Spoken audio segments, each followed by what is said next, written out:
The scorching Miami sun beat down on the asphalt in front of the international airport, where a line of taxis awaited passengers. Inside the terminal, the air conditioning provided a welcome relief to travelers moving hurriedly. Among them, Martha Cameron, a 78-year-old woman with gray hair and deep blue eyes, walked slowly towards the security checkpoint. Martha held her purse firmly, as if carrying within it all the memories of a lifetime. Her steps were hesitant, not because of her age, but because of the weight of the memories that accompanied her. As she approached the metal detector, she took a deep breath, adjusting the colorful shawl over her thin shoulders. Mark Johnson, a 35-year-old security agent, watched the passengers carefully. His brown eyes, always alert, rested on Martha. There was something about the way she held her purse that sparked his professional curiosity.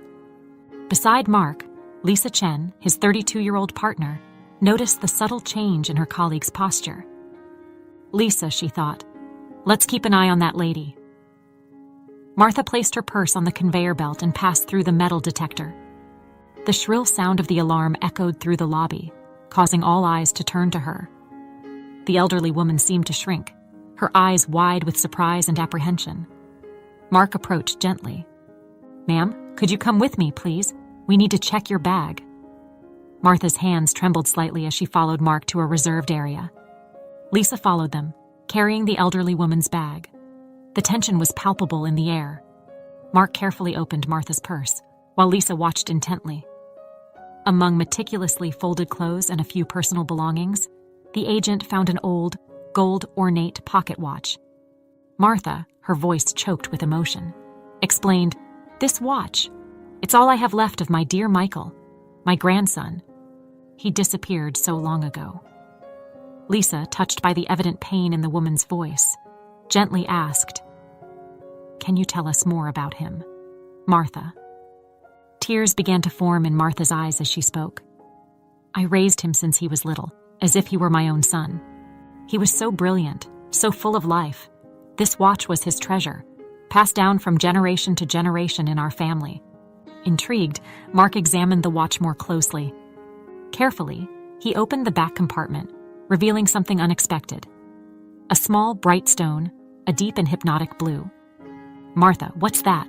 Mark asked, showing the stone to the elderly woman. Martha's eyes widened in genuine surprise. I don't know. I've never seen that before. The watch has always been closed." Lisa and Mark exchanged meaningful glances. The discovery of the stone raised more questions than answers.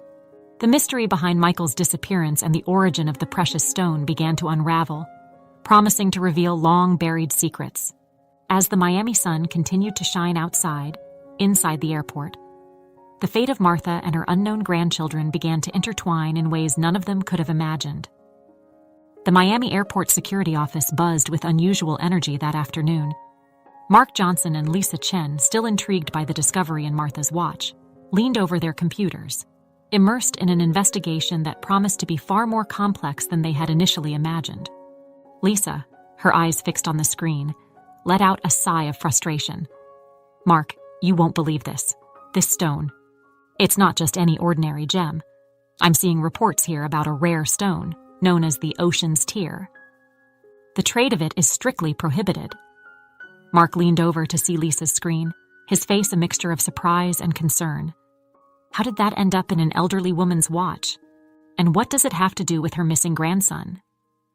Meanwhile, in a nearby waiting room, Martha sat, her wrinkled hands nervously clutching her shawl.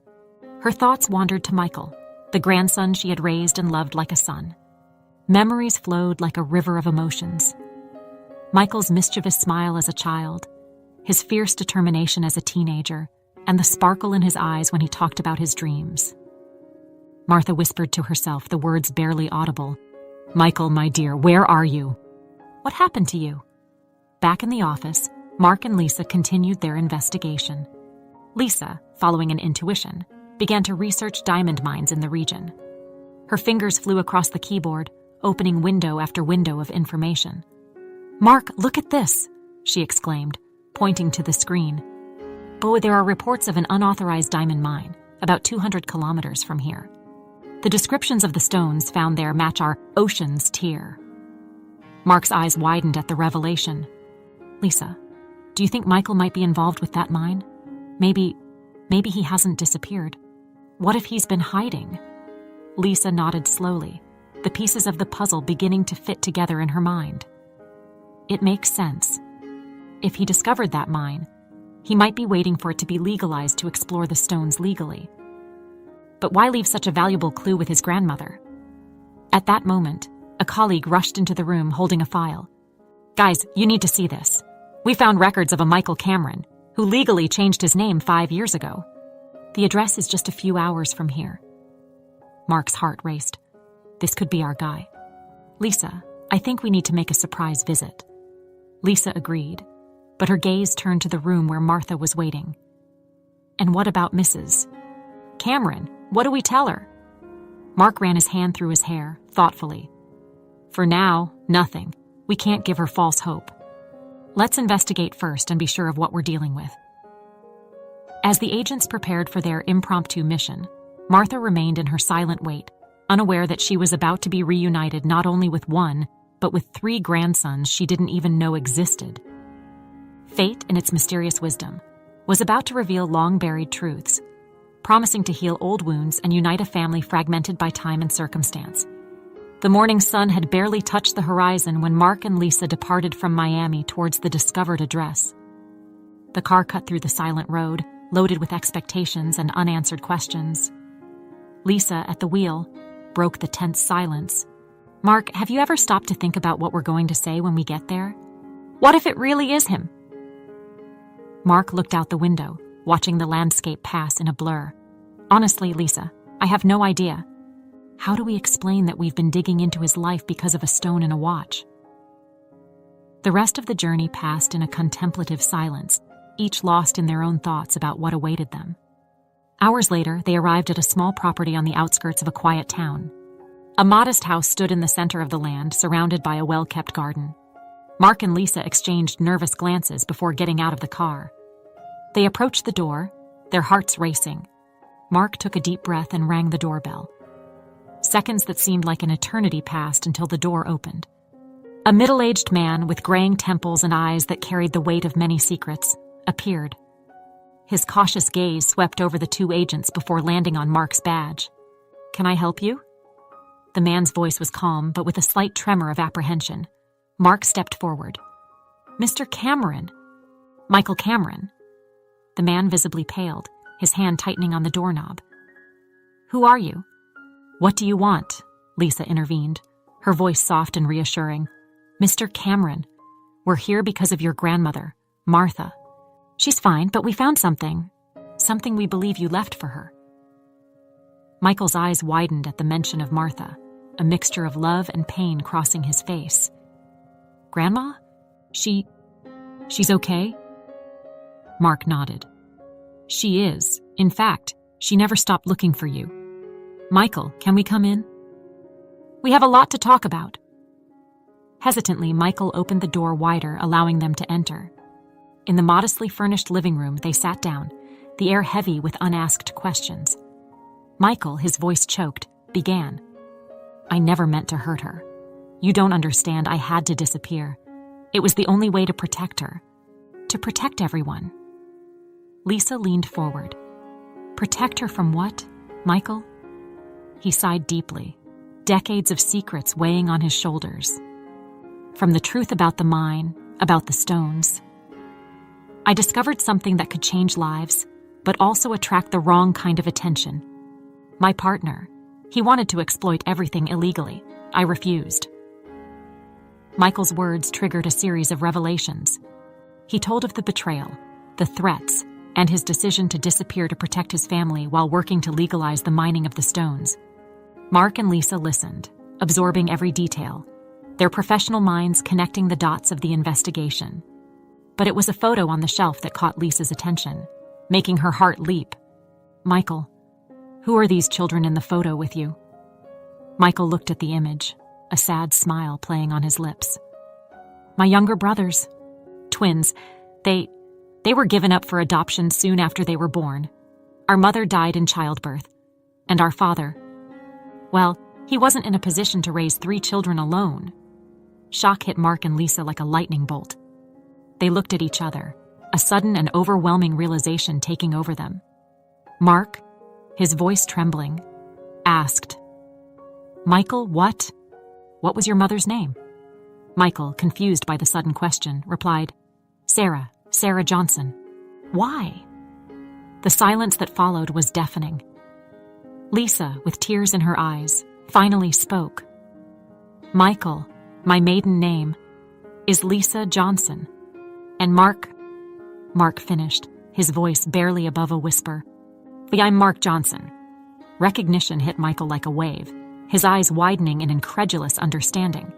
He stood up, stumbling, looking from one to the other with a mixture of shock and incredible joy. You are..."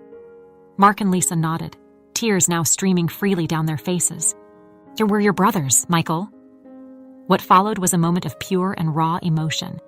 3 brothers, separated by fate and reunited by a series of improbable coincidences, finally found each other. Tight hugs, tears of joy, and years of untold stories filled the room. As the afternoon sun bathed the house in a golden light, a long fragmented family began to heal. And in Miami, unaware, Martha awaited news that would change her life forever, about to discover that her family was larger and more wonderful than she could have ever imagined. The Miami airport throbbed with its usual bustle, but for Martha Cameron, sitting alone in the waiting area, time seemed to have stopped. Her wrinkled hands absently stroked the old watch, now returned to her, as her tired eyes gazed at the horizon through the large glass windows. Mark and Lisa had left days ago, promising answers, but leaving Martha in a whirlwind of emotions and uncertainties. Each flight announcement made her heart leap, imagining if this would be the moment her life would change forever. And then she saw them. First Mark and Lisa. Their faces lit up with smiles that seemed to hold secrets of the universe. And then, behind them, a figure that made Martha's world stop spinning. Michael. Her grandson, her boy, the son fate had given her to raise, was there, alive, just a few steps away? The years had left their mark, gray hair at the temples, lines around his eyes. But the smile, oh, that smile was the same one that had lit up her childhood for so many years. Martha stood up, her legs trembling, not from weakness, but from an overwhelming emotion that threatened to break down all her defenses. "Michael," she whispered, her voice barely audible over the airport's hubbub. "A grandma." Michael's voice was choked, his eyes shining with unshed tears. In a few steps, the distance of years was overcome, and grandmother and grandson met in an embrace that seemed to want to make up for all the lost time. Martha sobbed openly, her hands caressing Michael's face, as if to make sure he was real. "My boy, my dear boy. I always knew you would come back to me." Michael held Martha's hands in his, kissing them reverently. "Forgive me, Grandma. Forgive me for leaving, for making you suffer for so long." Martha shook her head, a radiant smile illuminating her wrinkled face. "There's nothing to forgive, my love. You're here now, that's all that matters."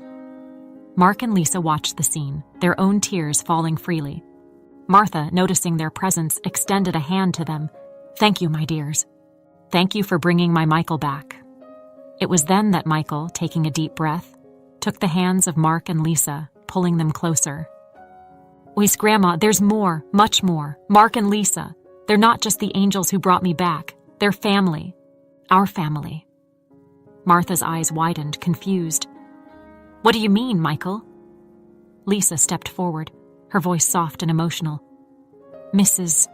Cameron, Martha, we are your grandchildren too. Michael's brothers." The initial shock on Martha's face gave way to a slow and wonderful understanding. She looked from one face to the other, seeing for the first time the similarities, the connections that had always been there, waiting to be discovered. My grandchildren, all of you." Martha could barely form the words, her mind spinning with the implications of this revelation. Mark explained gently about the adoption, about how fate had separated them and, miraculously, brought them together. With each word, Martha's heart expanded, filling with a love she didn't even know she could still feel. My family, my beautiful and complete family. Martha's tears were now tears of pure joy. She opened her arms, enveloping the three of them in a hug that seemed to encompass all the joys and sorrows of the past, all the love and hope for the future. There, in the middle of the busy Miami airport, a family was reborn. Travelers passed by hurriedly, oblivious to the miracle unfolding, to the power of love and forgiveness that united four souls separated by time and circumstance. Michael, his voice choked with emotion, spoke softly. "Grandma, we're going home. All of us. Together." Martha nodded, unable to speak, her heart overflowing with happiness.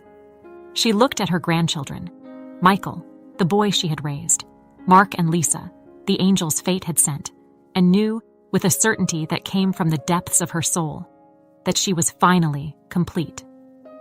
As they walked together out of the airport, the Miami sun greeted them, bright and welcoming. It was a new day, the beginning of a new chapter in their lives. A family once fragmented, now united by love, truth, and the unbreakable strength of the bonds that united them. And Martha, with a light heart and full of gratitude, knew that her prayers had been answered in ways she could never have imagined. The watch on her wrist, once a symbol of loss and longing, now pulsed with the promise of a bright future, full of love and precious moments to be shared. If you, like me, are still shook from that ending, don't waste a second. Subscribe to the channel, hit that like button, and turn on post notifications so you don't miss a thing. As a special thank you to all my subscribers, I've got an amazing giveaway. Everyone who subscribes now will be entered to win. Comment below and let me know what you thought of the ending and what you're looking forward to in the next episodes. I love hearing from you guys. See you on the next adventure.